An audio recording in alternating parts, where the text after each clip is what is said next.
Selamat malam Sobat Agroindustrialis, selamat datang di Tirta Talk episode kedua yang dimana kali ini kita akan membahas mengenai studi independen. Sebelumnya perkenalkan, saya Melchania Brigita April dari pengurus Himatirta periode 2023. Tentunya pada malam hari ini saya tidak sendiri, saya mendatangkan narasumber yang telah sangat berpengalaman terkait dengan studi independen, yaitu Mbak Hifzil Adila, mahasiswa TIP 2020. Sebelumnya saya mau nanya ini, gimana kabarnya Mbak Yusil pada malam hari ini? Halo Melka, malam ini alhamdulillah kabarnya baik. Kalau Melka sendiri gimana kabarnya nih? Alhamdulillah baik. Mungkin sudah terlihat ya dari wajahnya Mbak Yusil yang sangat ceria pada malam hari ini. Kalau boleh tahu nih dari Mbak Yusil sendiri, akhir-akhir ini lagi sibuk ngapain sih selain KKN mungkin?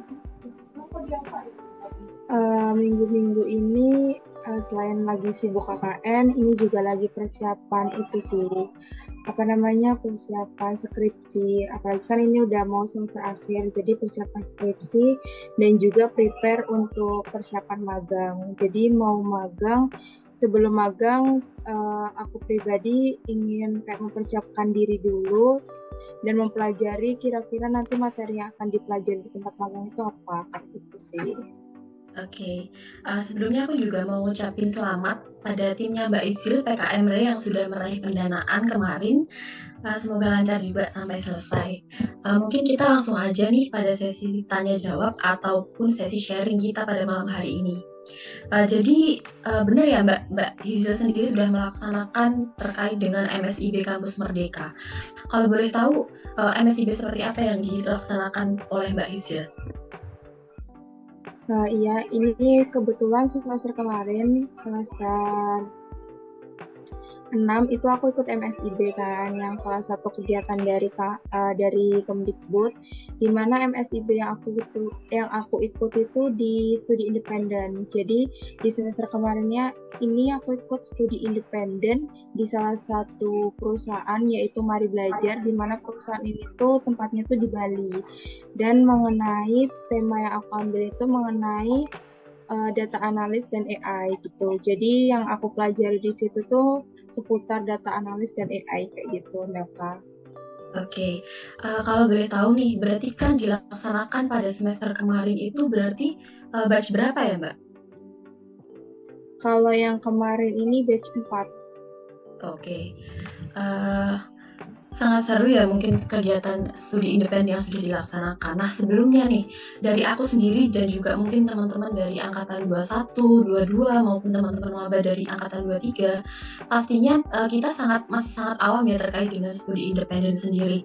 Mungkin bisa dijelaskan dari Mbak Yusil, studi independen itu sebenarnya program apa sih Mbak? Jadi sepengalamanku selama 1 semester kemarin yang aku ikuti, studi independen itu lebih tepatnya tuh kayak program untuk membuka wawasan kita lebih luas gitu loh. Dimana kita tuh punya kesempatan untuk mempelajari ilmu yang di luar ilmu kita, ranah ilmu kita. Kayak misal, aku kan jurusan teknologi industri pertanian nih, tapi aku di studi independen itu milih data analis dan AI. Sedangkan kan data analis dan AI itu kan kayak jauh banget kan dari teknologi pertanian. Nah, itu salah satu program yang bisa menunjang kita untuk mempelajari sesuatu yang di luar ranah ilmu kita gitu.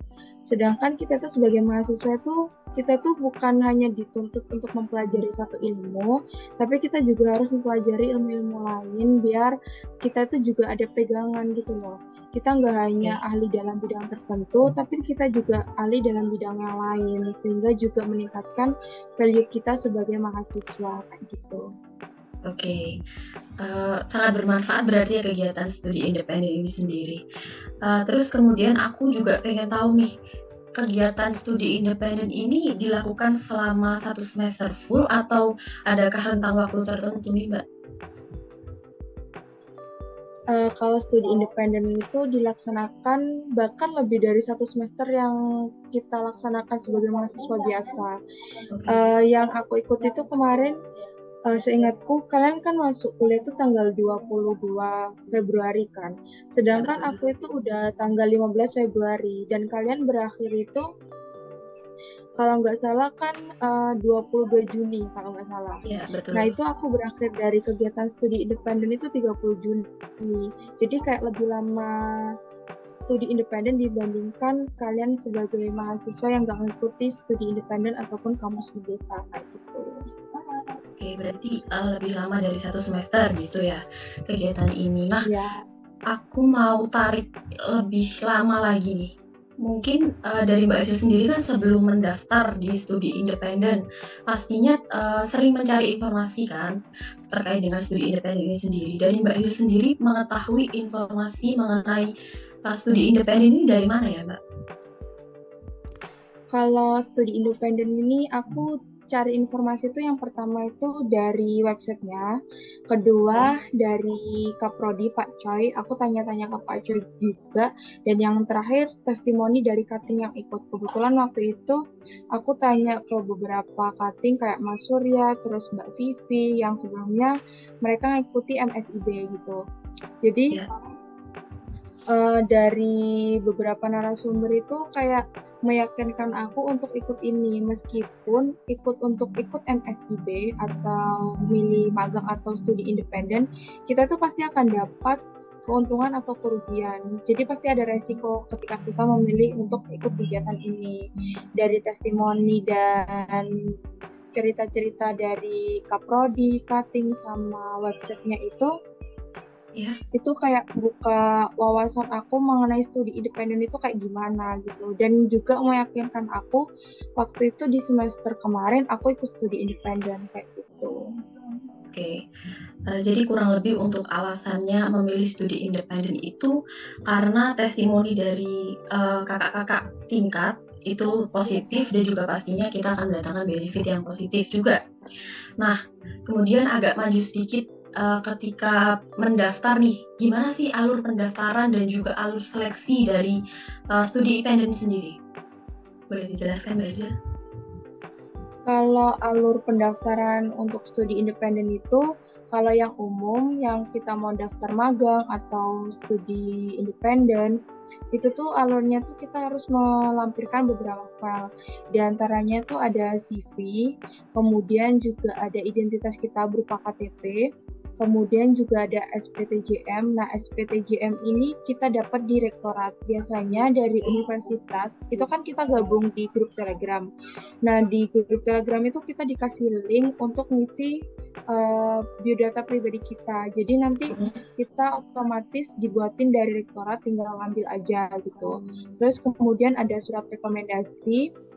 Nah, surat rekomendasi ini kita dapat dari fakultas. Jadi nanti untuk surat rekomendasi ini, masalah administrasi ini kita nanti hubungannya sama sekretaris fakultas kayak gitu. Terus kemudian juga ada transkrip nilai, di mana transkrip nilai ini dari semester 1 sampai semester 5. Dan juga ini untuk data pendukung itu kita biasanya disuruh untuk melampirkan kayak dokumen tambahan seperti sertifikat atau juara-juara kayak gitu. Terus dan juga ada sertifikat pengalaman organisasi, itu biasanya kita juga disuruh melampirkan sebagai data pendukung untuk menunjang kita diterima di salah satu industri yang kita apply gitu. Oke. Kemudian nih, apakah ada selain persyaratan-persyaratan yang sudah disebutkan tersebut, adakah persyaratan khusus mungkin dari industrinya sendiri atau dari MSIB-nya sendiri? Apakah ada ya Mbak persyaratan khususnya? Kalau persyaratan khususnya itu tergantung dari industri yang kita apply. Beberapa industri itu kayak melaksanakan wawancara dan juga ada yang melaksanakan tes. Jadi ada yang industri itu cuma minta kita tes 1 atau 2 kali tes, setelah itu udah dapat pengumuman. Ada juga industri yang udah cukup dengan berkas yang kita lampirkan, itu udah cukup. Terus juga ada industri yang meminta kita itu untuk tes 1 sampai 2 kali, setelah tes itu ada tes wawancara lagi kayak gitu. Jadi tergantung industri masing-masing yang ingin kita apply, dan biasanya tuh nanti kita dikasih waktu untuk memutuskan apakah kita mau ikut tesnya atau enggak kayak gitu. Oke, jadi sebenarnya relatif dari industrinya itu sendiri.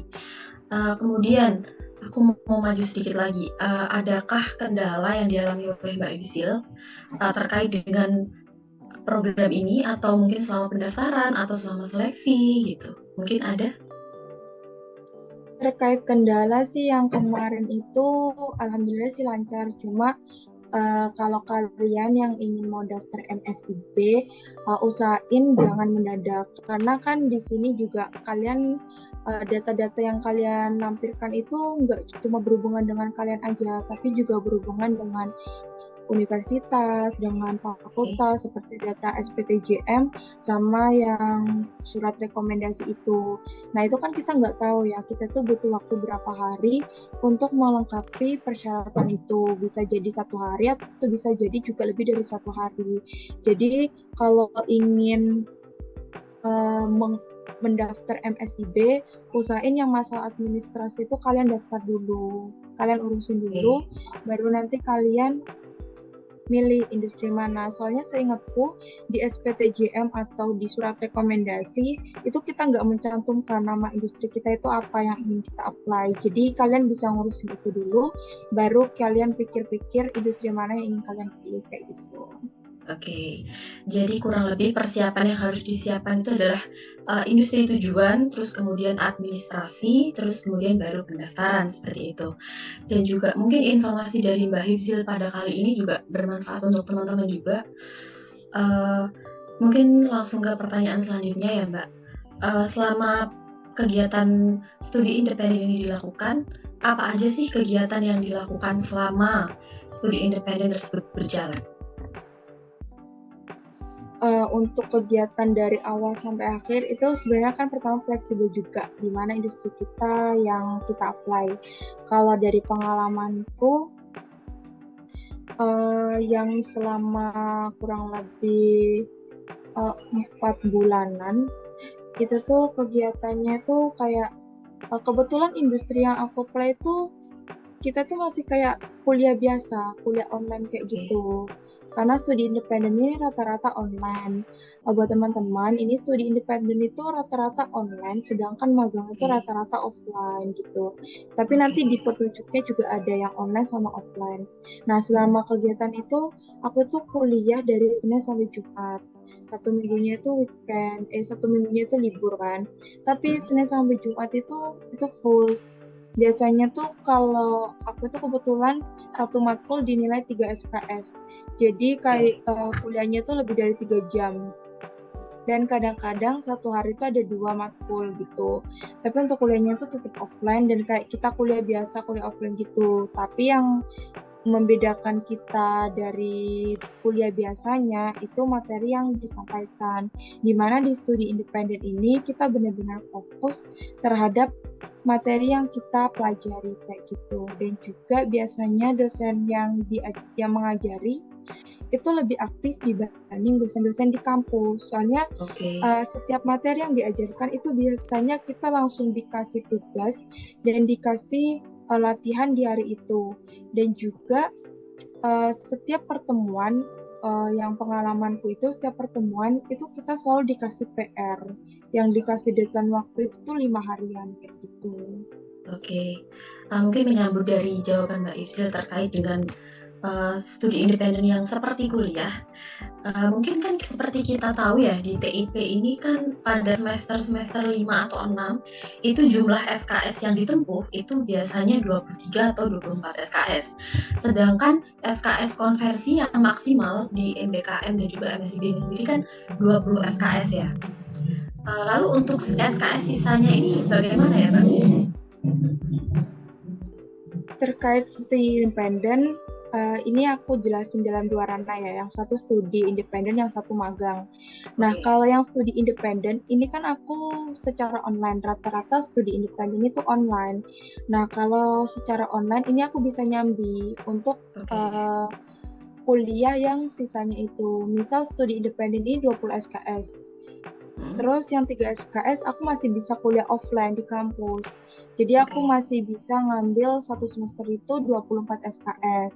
Tapi kalau magang ini tuh rata-rata kan offline. kemarin itu aku sempat diskusi juga dengan Kaprodi, Pak Choi, untuk solusi dari yang magang itu ada pengulangan, tapi pengulangannya itu nggak di semester 2 semester setelahnya. Biasanya kan kalau pengulangan, misal kalian nilainya D di semester genap, ulangnya kan harus di semester genap juga kan. Tapi untuk yang ikut magang itu kemarin setelah diskusi sama Pak Choi, diusahain sama Pak Choi kalian bisa ngikut di semester ganjil. Misal kalian ikut magangnya tuh di semester genap. Nah, itu untuk ngambil sisanya yang 3 SKS itu, kalian bisa ngelakuin di semester ganjilnya kayak gitu. Iya.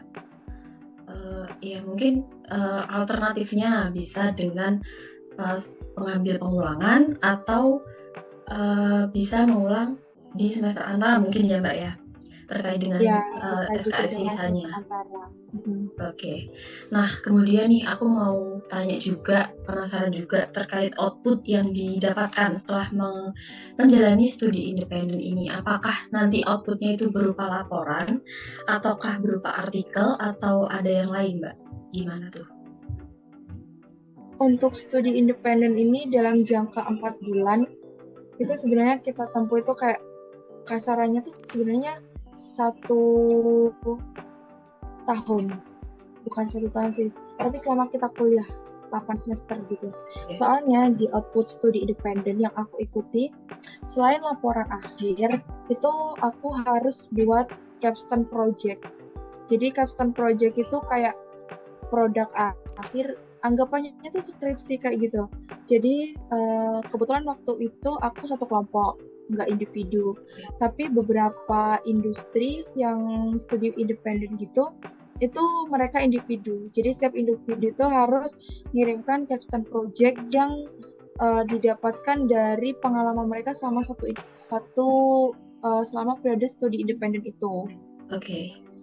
Jadi capstone project-nya itu kayak waktu itu aku disuruh buat sensor pendeteksi sampah dengan menggunakan Microsoft. Kebetulan waktu itu Mari Belajar ini berkolaborasi dengan Microsoft. Jadi waktu pembuatan sensor pendeteksi sampah itu kita harus menggunakan software yang berkaitan dengan Microsoft. Entah itu dari bahasa pemrogramannya atau dalam proses visualisasinya kayak gitu. Terus selain capstone project, itu juga ada laporan akhir, di mana laporan akhir ini juga sama kayak susunannya kayak skripsi itu ada bab 1 sampai bab 5, dan juga ada logbook. Nah, logbook ini kita itu ada 2. Yang satu itu di logbook sister, yang kedua itu di logbook di websitenya Kampus Merdeka. Nah, untuk di Kampus Merdeka itu logbooknya itu wajib diisi. Terus kalau di sister itu kebetulan waktu itu aku isi, tapi katanya Pak Choi itu nggak usah. Tapi untuk teman-teman yang mau ikut, coba dikonsultasikan lagi dengan Kaprodi. Soalnya yang di sister itu kan yang mantau bukan cuma Kaprodi, tapi dosen pembimbing juga atau dosen wali. Jadi kemungkinan dosen wali itu juga ingin memantau logbook kalian gitu. Meskipun nanti di laporan pertanggungjawaban logbook itu dilampirkan kayak gitu. Oke. Jadi kurang lebih output yang didapat nanti juga berkorelasi ya dengan TIP sendiri, karena kan dari Mbak Yusri sendiri tuh bersangkutan dengan sistem seperti itu. Oke, kemudian setelah melaksanakan studi independen ini nih, benefit apa sih Mbak yang Mbak Yusri rasakan setelah program ini selesai itu apa gitu? Kalau benefit ini banyak banget sih jujur. Yang pertama itu pastinya ilmu. Soalnya kan data analis dan AI, kalian tahu kan kalau data analis dan AI itu merupakan ilmu yang punya prospek kerjanya itu tinggi gitu. Aku kenapa milih data analis dan AI itu sebenarnya gara-gara iseng-iseng baca aja gaji-gaji para data analis gitu. Itu kemana aku lihat kurang lebih 2 digitan. Jadi itu kayak menarik gitu loh. Kemudian selain itu, selain ilmu yang pastinya nggak bisa aku dapetin di fakultas, itu ada relasi. Oke. Pertama itu relasi di luar univ dan juga di dalam univ. Yang ikut studi independen itu dari Universitas Jember itu ada 3.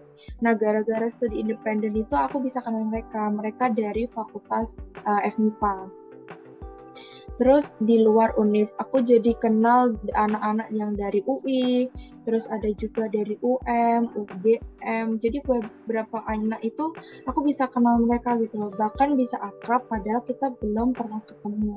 Karena emang di proses pembelajaran studi independen, kita tuh dituntut bukan hanya untuk kayak menonjolkan diri sendiri, tapi tuh beberapa mata kuliah dan beberapa waktu kita tuh Oh, dituntut untuk kerja kelompok gitu loh. Jadi kita dituntut untuk saling kerja tim, terus manage tim kayak gimana, ya. saling komunikasi. Nah dari situ tuh kita saling akrab, jadi saling kenal satu sama lain kayak gitu. Kemudian selain relasi dan juga pastinya uh, CV sih, karena Oke. emang salah satu keuntungan ikut MSIB ini kayak meningkatkan value kita di CV kita gitu. Karena uh, sesuatu yang nggak bisa kita dapetin di fakultas tapi kita bisa didapetin di kampus Merdeka, itu kan kayak menambah nilai value kita di CV kayak gitu sih. Betul. Betul banget. Nah, seperti yang sudah dijelaskan Mbak Ifzil, tentu nilai plusnya itu kan banyak banget ya Mbak, dan sangat bermanfaat juga buat kita sebagai mahasiswa. Mungkin bisa dijelasin juga kalau misalnya ada nilai minusnya gitu, supaya juga teman-teman juga bisa terinspirasi nantinya. Silakan. Kalau nilai minusnya, pengalamanku karena ini dilakukan secara online, kalian tahu sendiri kalau kelas online itu membosankan. Heeh. Apalagi 3 jam lebih harus di depan laptop, itu membosankan banget. Itu sih nilai minusnya kalian kalau ikut studi independen. Karena kalau studi independennya kan rata-rata online, kita tuh kurang praktek. Oke. Maksud praktek ini kayak uh, komunikasi dengan orang lain itu kurang, terus dengerin materi dari dosen itu pasti juga membosankan dan akibatnya pasti kalian akan mengantuk dan justru nanti Oke. akhirnya nggak dengerin materi yang disampaikan gitu. Terus juga prakteknya ini kurang karena emang kita cuma diajari pakai media sosial gitu loh, di Zoom Ya. terus share screen kayak gitu kan, itu sangat kurang menurutku. Sedangkan kalau kita praktik langsung dengan dosennya terus ditemani, itu biasanya lebih membekas kayak gitu sih, itu Oke. minusnya. Ya, mungkin dari nilai minus tersebut juga nantinya dari teman-teman juga bisa menginspirasi untuk ditarik menjadi topik tugas akhir sebagai bentuk prakteknya juga bisa gitu kan. Nah, kemudian pertanyaan terakhir nih Mbak, boleh dikasih nggak ya tips and triknya untuk lolos seleksi studi independen ini dari Mbak Yusya sendiri gimana? Kalau tips dan trik dari aku, yang pertama kalian jangan takut untuk mencoba, terobos aja pokoknya. Dan Oke. juga dulu itu pengalamanku kayak aku bisa milih lebih dari satu industri, nggak ada batasan. Tapi Oke. kemarin setelah aku diskusi sama adik tingkat, ada yang mau ikut daftar juga, katanya sekarang itu cuma dibatasi 3 industri kalau nggak salah. Jadi kalian manfaatin itu, kalian daftar aja 3 industri tersebut, semua daftar. Karena emang Ya. kalau semua kalian nggak diterima di sini, kalian masih ada peluang di 2 industri lainnya. Dan kayaknya nggak ada sistem blacklist di situ. Jadi nggak akan berdampak di adik tingkat kalian. Oke. Dan untuk lolosnya, yang pasti syarat-syarat itu yang wajib itu kalian harus penuhi. Terus dokumen-dokumen tambahan itu juga kalian penuhi, kayak misal kalian aktif dalam kegiatan itu kalian tambahin. Apalagi kalau misal kalian ingin daftar data analis dan AI, terus kalian punya pengalaman juara lomba mengenai pembuatan sensor dengan menggunakan Arduino. Nah, itu kalian apply. Jadi, beberapa dokumen sertifikat itu nggak usah kalian apply semua, tapi yang berkaitan dengan industri yang ingin kalian target, itu kalian apply gitu. Itu merupakan salah satu jadi nilai plus yang bisa membuat kalian bisa lolos di pilihan industri tersebut. Gitu sih. Oke. Terus yang terakhir, uh, jangan lupa berdoa untuk bisa agar lolos di seleksi independen itu. Oke. Ya, mungkin itu aja yang bisa kita bahas pada malam hari ini karena terhalang durasi juga terkait dengan Tirta Talk ini. Mungkin terakhir sebelum saya tutup bisa disampaikan pesan dan kesan dari Mbak Hifzil terkait dengan studi independen boleh, terkait dengan Tirta Talk juga boleh. Silahkan. Oke, terkait pesan mungkin untuk teman-teman semua yang ingin daftar studi independen, kesempatan kalian itu nggak datang 2 kali, apalagi nanti kalau kalian sudah lulus. Dan studi independen ini kan baru bisa diikuti kalau kalian semester 5 kan. Jadi saran aku, kalau kalian mampu, kalau kalian bisa, itu ikuti aja. Karena kesempatan ini tuh nggak bisa datang 2 kali, apalagi yang magang. Ini aku rekomendasiin banget sih buat kalian yang ingin ikut magang, meskipun konsekuensinya nanti kalian akan kehilangan 3 SKS dan akan pulang di semester berikutnya, itu nggak masalah. Ya. Karena kenapa? Kalau kalian ikut studi independen, kalian lebih punya peluang tinggi untuk daftar di industri-industri besar, apalagi terutama industri kayak kemarin itu dan sekarang ini sih batch ini juga BRIN itu juga buka peluang untuk kita sebagai mahasiswa yang ikut MBKM itu untuk apply di situ. Siapa coba yang nggak pengen daftar di BRIN? Itu gengsi banget sih itu. Apalagi kalau kalian bisa lolos di BRIN, itu bisa nambah value kalian banget. Iya. Jadi saran aku jangan takut untuk mencoba, meskipun nanti akibatnya kayak gini, masa akibat itu nanti aja. Tapi kalian sekarang mencoba hal baru selama kalian jadi mahasiswa. Karena privilege mahasiswa ini tuh kayak nggak akan kalian bisa dapetin kalau kalian udah lulus nanti gitu. Ada beberapa persyaratan yang ingin kalian lakukan untuk nambah value kalian. Tapi kalau kalian nggak mahasiswa itu kalian kesusahan gitu. Terus terkait kesannya ini mungkin khusus untuk Agritalk sendiri. Kesan aku program ini tuh merupakan program yang perlu untuk dikembangkan lagi sih, karena ini salah satu program yang bisa menunjang terutama Himatir untuk lebih maju lagi, karena dengan mendatangkan materi-materi yang lebih hebat, apalagi lebih hebat dari itu masih banyak, itu bisa jadi peluang kalian juga untuk branding. Soalnya kalau semua kalian milih pemateri yang punya branding nama, itu kan pasti otomatis pemateri tersebut juga akan memperkenalkan acara kalian ke dunia luar.